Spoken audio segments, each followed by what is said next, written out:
हाय friends, मैं Amay sir. Taylor's and Laurent's series के अंदर हम लोग और एक सम की ओर बढ़ने वाले हैं। और इसके पहले वाला जो सम था उसके अंदर रीजन्स ऑफ कन्वर्जेंस वाला सम हम लोग ने इसके पहले किया हुआ था। उसके अंदर सभी रीजन्स मैंने कवर कर लिए हैं। उसके अंदर टेलर सीरीज कैसे पहचाननी है, लॉरेंस सीरीज कैसे पहचाननी है, वो भी सब मैंने वहां पे बता दिया है। फर्स्ट सम के अंदर टेलर सीरीज लॉरेंस सीरीज का एक्सप्लेनेशन। और अभी मैं find the Lawrence series for ये इक्वेशन दिया हुआ है। और ये जो सीरीज रहेगी ये 2 और 3 के बीच में z रहेगा। इसके बीच की सीरीज हमें पूछी गई है। और ये कभी पूछा है? मुंबई यूनिवर्सिटी के अंदर मई 24 को पूछा है। रीजन ऑफ अ कन्वर्जन आता है तो वो सम 8 मार्क्स के लिए रहेगा और उसके अंदर आपको 3 पार्ट्स करने रहते हैं। लेकिन ऐसा सम पूछा जाता है तो वो ही पर्टिकुलर रीजन के लिए हम लोग को सॉल्व करना रहता है, जैसे कि यहां पे हम लोग करने वाले हैं। ओके, तो यहां पे 3 रीजन नहीं करने, जो सीरीज दी हुई है उसके लिए ही रीजन हम लोग देखने वाले हैं। ओके, तो see here, let us start here. अभी देखो, पहली चीज हमें दिया गया जो डिनोमिनेटर है उसके ओर देखना है। उसके और इसके अंदर एक z है, z-3 है, z+2 है, तो उनको सेपरेट करना जरूरी है। उसका जो रेस्ट है वो स्क्वायर नहीं है, 4z है, तो ऊपर कुछ प्रॉब्लम नहीं है। इसके अंदर हमें पहले क्या करना पड़ेगा? सेपरेट करने के लिए पार्शियल फ्रैक्शन अप्लाई करना पड़ेगा। तो मैं पहले पार्शियल फ्रैक्शन कर लेता हूं। इसके लिए पार्शियल फ्रैक्शन के बहुत सारे मेथड्स है, लेकिन मैं यहां पे सिंपल वाला मेथड अप्लाई करने वाला हूं। यहां पे देखो z, z-3 और z+2 है। इसके अंदर z का स्क्वायर नहीं है या ब्रैकेट का स्क्वायर नहीं है, तो सिंपल वाला है, तो हमें a, b और c लेना है। तो यहां पे देखो 4z+3 upon z into z-3 and z+2। Okay, तो यहां पे मैं पहले a लूंगा, उसके नीचे z प्लस b लूंगा, उसके नीचे z-2 रहेगा, प्लस 3 रहेगा, और लास्ट में c के इसमें z+2 रहेगा। ओके, ये होने के बाद हमें करना क्या है? हम लोग इसके बाद 4z+3 upon z into z-3 and z+2 रहेगा। ओके, तो यहां पे हम लोग क्रॉस मल्टीप्लाई करेंगे, a z-3 and z+2 plus b के अंदर जो उसके नीचे है उसको छोड़ के बाकी दोनों लेने हैं, z into z+2 plus c into z-3 okay, upon z into z-3 into z+2। तो ये कैंसल। तो हमें इक्वेशन मिलता है 4z+3 is equal to a z-3 z+2 plus b z+2 plus c z-3। ये इक्वेशन मिल चुका है। तो यहां पे देखो ये 3 लोग हैं, z-3 z+2। तो यहां पे मैं क्या करूंगा? देखो यहां पे मैं 3 केसेस ले लेता हूं। केस नंबर 1, इसके बहुत सारे मेथड्स है पार्शियल फ्रैक्शंस के, उसके हिसाब से भी आप सॉल्व कर सकते हैं। या तो आप a और ये ब्रैकेट को मल्टीप्लाई करके इक्वेशंस फॉर्म करेंगे और कंपेयर करके भी सॉल्व कर सकते हैं।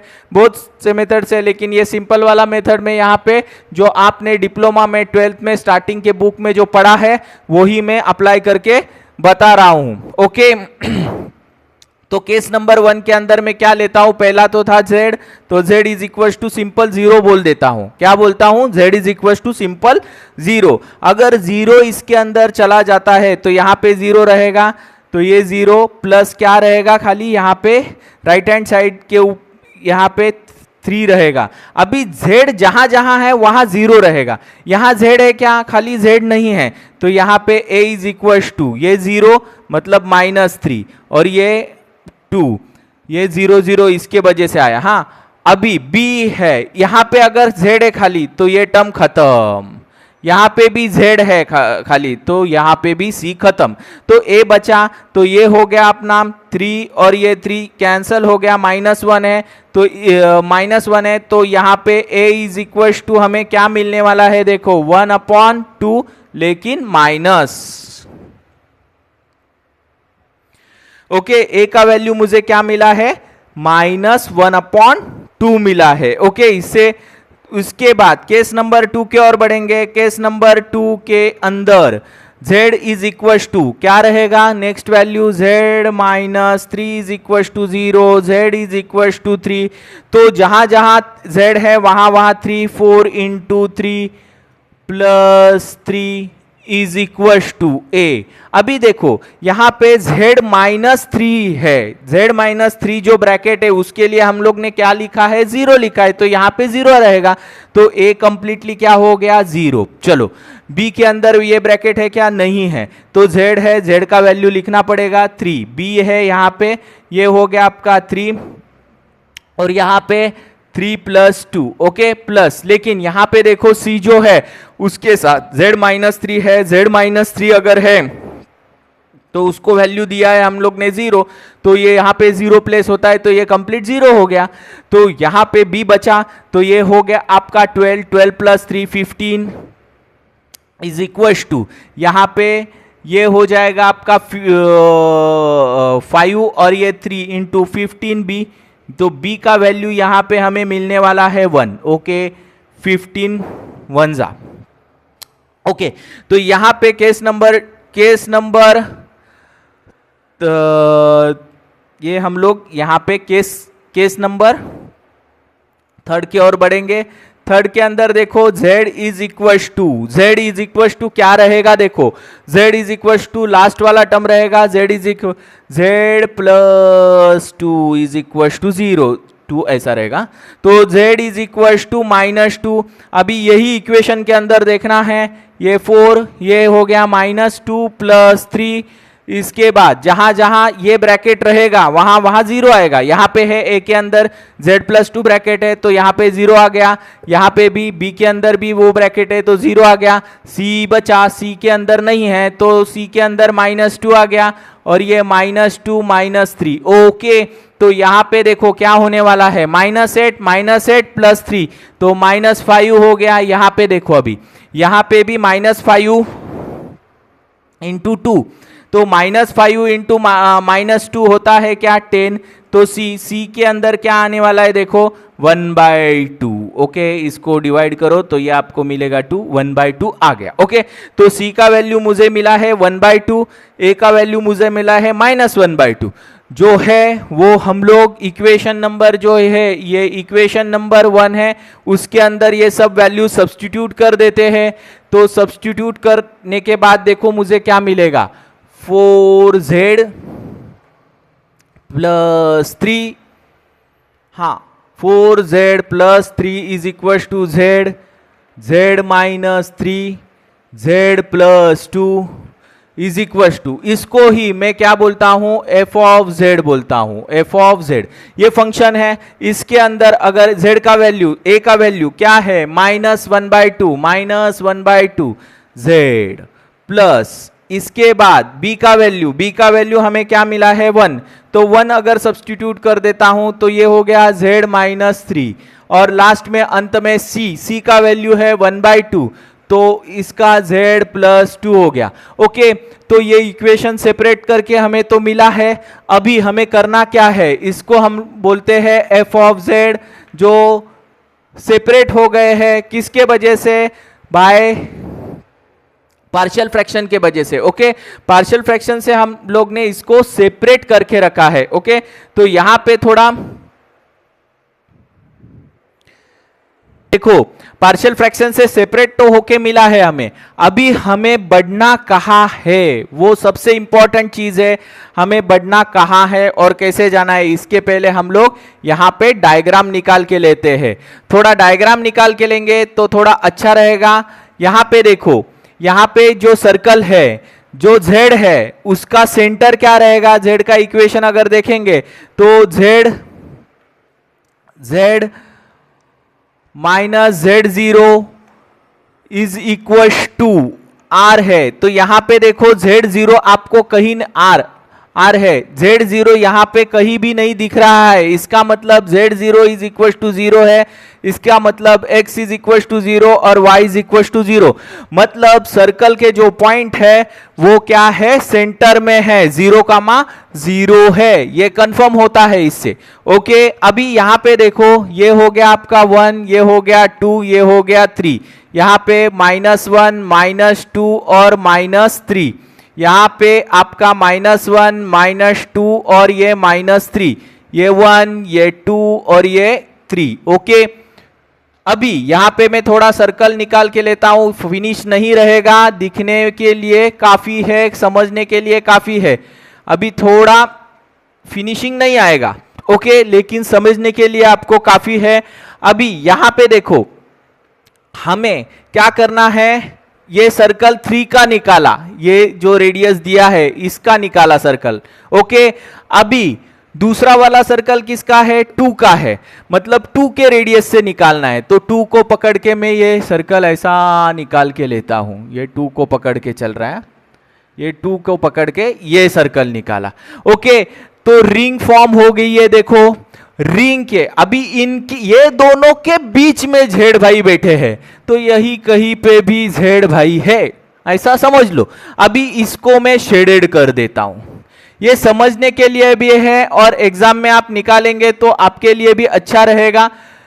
ओके, तो यहां पे देखो आप अच्छी तरह से ऐसा डायग्राम निकालते हैं तो आपके लिए ये टेलर्स और लॉरेंट सीरीज के अंदर समझने में दिक्कत नहीं रहेगी। ओके, अभी जो शेप फॉर्म हो गया है वो 2 सर्कल का शेप फॉर्म हो रहा है, मतलब मैं कहता हूं रिंग शेप। अगर रिंग शेप फॉर्म होता है 2 सर्कल के बीच में हमारा z ये फंक्शन है, रिंग शेप फॉर्म होता है, तो हमारी सीरीज निकलने वाली है वो लॉरेंट सीरीज है। तो आप कहेंगे सर यहां पे तो लॉरेंट सीरीज पहले से दी है, हाँ दी है, लेकिन हमें कॉन्सेप्चुअली भी पता होता है कि इससे लॉरेंट सीरीज निकलती है। अगर दी नहीं रहती, कौन सी भी सीरीज निकालो तो भी आप कॉन्सेप्चुअली जाएंगे तो आपको ये कॉन्सेप्ट पता है कि 2 सर्कल के बीच में, मतलब रिंग के बीच में जो जेड रहता है उसके अंदर लॉरेंट सीरीज ही होती है। अगर ऐसा सर्कल आता है और इसके बीच में जेड रहता है तो आपकी टेलर सीरीज फॉर्म होती है।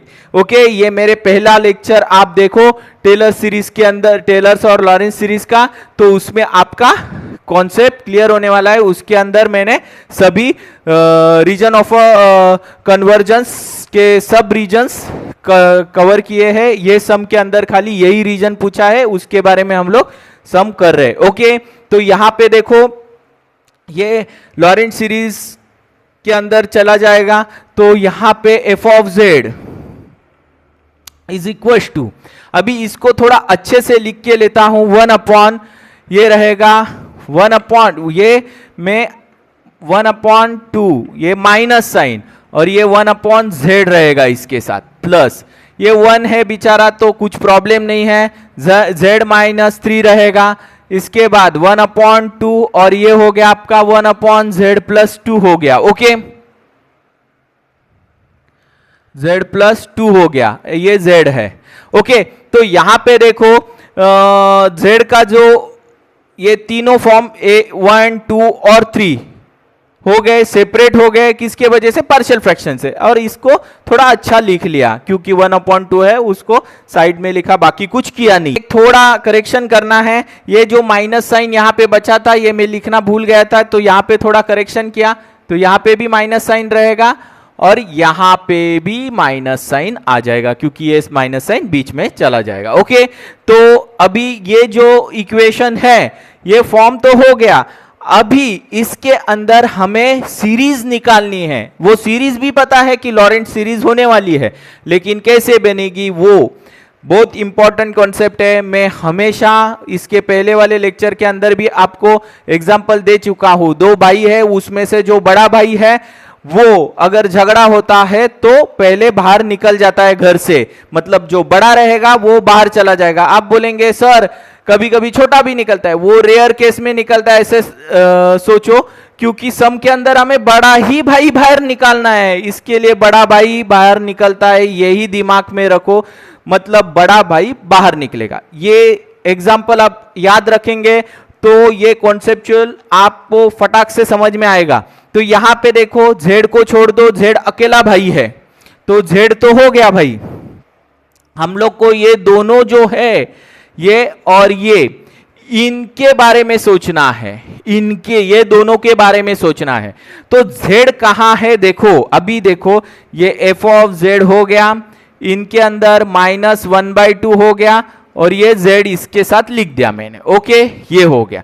अभी मैं क्या करता हूं देखो, इनके इधर यहां पे देखो, यहां पे क्या हो रहा है देखो, यहां पे z है, z कहां है, अंदर है, और बाहर कौन है, 3 है, मतलब बड़ा कौन हो गया, z हो गया क्या, 3 हो गया। जो बाहर है मतलब ज्यादा बाहर है, ये डिस्टेंस से आप कैलकुलेट करेंगे तो ज्यादा बाहर का डिस्टेंस बड़ा होता है, तो ये 3 जो है वो बड़ा हो गया, तो बड़ा भाई बाहर निकलेगा। बड़ा भाई बाहर निकलेगा मतलब कौन बाहर निकलेगा, ये z और 3 के बीच में, z और 3 के बीच में 3 बाहर निकलेगा। तो 3 बाहर निकलेगा तो वो डिवाइड करेगा z को भी और 3 को भी, 3 को डिवाइड करता है तो 1 आता है यहां पे। ओके, अभी यहां पे देखो, यहां पे 1/2 हो गया, यहां पे वही कॉन्सेप्ट चलेगा।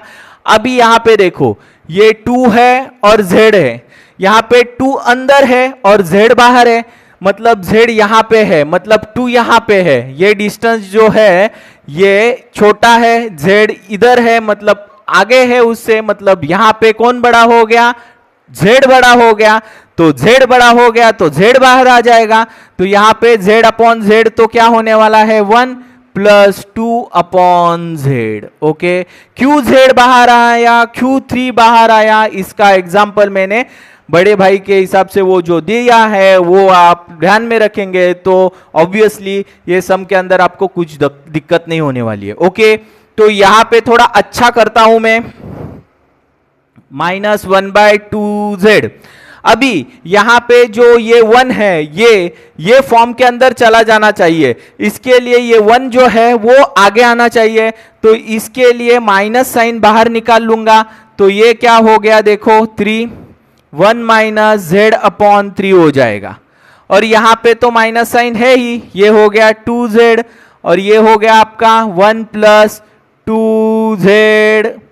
ओके, है अभी सिंपल सी चीज यूज करनी है। इसके पहले आप लॉ ऑफ इंडाइसेस पढ़े हैं, 1/a⁴n है तो a⁻⁻n हो जाता है, मतलब ऊपर चला जाता है तो -n चला जाता है। तो इसको देखो, इसके रेस्ट के ऊपर कौन है, कोई नहीं रहता है तो 1 रहता है, तो वो ऊपर चला जाता है। अगर यहां पे लिखता हूं मैं, थोड़ा स्पेस हमारे पास बहुत है तो यहां पे लिखता हूं मैं, तो ये देखो 1/2z, ये माइनस, लेकिन ये 1/3 रहेगा और ये ऊपर चला जाएगा, ऊपर चला जाएगा मतलब ये जो ब्रैकेट है अगर ऊपर चला जाता है तो a⁻⁻n जैसा होगा, मतलब यहां पे 1 है तो ये हो जाएगा 1 - z/3, और स्क्वायर ब्रैकेट देंगे तो अच्छा रहेगा, और ये -1 हो गया। ओके, अभी यहां पे माइनस साइन, ये हो गया आपका वापस से 1/2z, इसको भी वैसा ही करेंगे तो 1 + 2 अपॉन z, और ये भी ऊपर चला गया तो -1 हो गया। तो यहां पे देखो, यहां पे z/3 हो गया, यहां पे 2/z हो गया, ये 2 है और z है, ये z, इन दोनों में फर्क आना मांगता है, ये 3 है, ये 2/z है। ओके, तो डिफरेंस तो होना मांगता है z और 2 के बीच में थोड़ा। ओके, तो यहां पे ये दोनों ब्रैकेट मिलने के बाद हमें ये दो जो फॉर्मूले हैं उनको ही देखना है, उनको ही देखना है। तो यहां पे देखो f ऑफ z, मेरा इक्वेशन टेलर सीरीज का फॉर्म होने वाला है। तो यहां पे देखो, ये जो पहला वाला बंदा है उसको कुछ सीरीज का असर नहीं होने वाला है, क्योंकि वो बेचारा उसके साथ कुछ नहीं है, जीरो है, तो वो 2/z रहेगा माइनस साइन जोड़ के। ओके, यहां पे -1/3 वैसा ही रहेगा। अभी यहां पे 1 - z, मतलब ये कैसा हो गया, 1 - इसको देखेंगे तो x पकड़ लो, तो इसका फॉर्म क्या बनता है, 1 - x। तो 1 - x वाला फॉर्मूला है हमारे पास, तो वो यहां पे यूज कर लो। वो यहां पे यूज करेंगे तो कैसा रहेगा, देखो 1, अभी माइनस साइन रहेगा, तो हमेशा याद रखना है फॉर्मूला के अंदर माइनस साइन बीच में है तो सभी साइन प्लस आते हैं। यहां पे देखो माइनस साइन बीच में है तो सभी साइन प्लस आते हैं। तो यहां पे आप हमेशा ध्यान में रखेंगे 1 प्लस x है, x क्या आ जाएगा, z+3, z/3 प्लस ये हो जाएगा z² तो 3 का स्क्वायर हो जाएगा 9 plus z³ dot dot dot infinity तक चलेगा। अभी ये दूसरा बंदा है उसको हम लोग नीचे लिखेंगे तो -1/2z। तो यहां पे देखो हमें करना क्या है, 1 प्लस ये कैसा हो गया, देखो 1 प्लस इसको अगर x कंसीडर करेंगे तो ये ऐसा हो गया। तो यहां पे अल्टरनेट साइन माइनस चलेगा, जब भी प्लस है तो अल्टरनेट साइन माइनस चलेगा। तो यहां पे आपको क्या करना है, 1 माइनस 2z, पहले 2z रहेगा प्लस उसके बाद ये हो गया 4z², नीचे पावर बन रही है। देखो लॉरेंट सीरीज के अंदर नीचे भी और ऊपर भी पावर बनती है, टेलर सीरीज के अंदर खाली न्यूमरेटर में पावर बनती है। ओके, तो यहां पे हम लोग का टेलर सीरीज है नहीं, खाली लॉरेंट सीरीज ही है। वापस से माइनस, अभी उसके अंदर 8z³ रहेगा, चलते चलेगा। ओके, तो यहां पे देखो हमें ये सीरीज यहां पे मिल चुकी है, या तो आप इसके स्क्वायर करके लिख सकते हो या तो ऐसा लिखेंगे तो भी चलेगा, मतलब ये लिखेंगे तो भी बराबर है, या तो ये ऐसा इसका स्क्वायर लिखो, मतलब गलती होने का कुछ भी चांस नहीं। ओके, ये 2 होगा, ये 2 बाद में इसका 2 का स्क्वायर, ये 2 का क्यूब,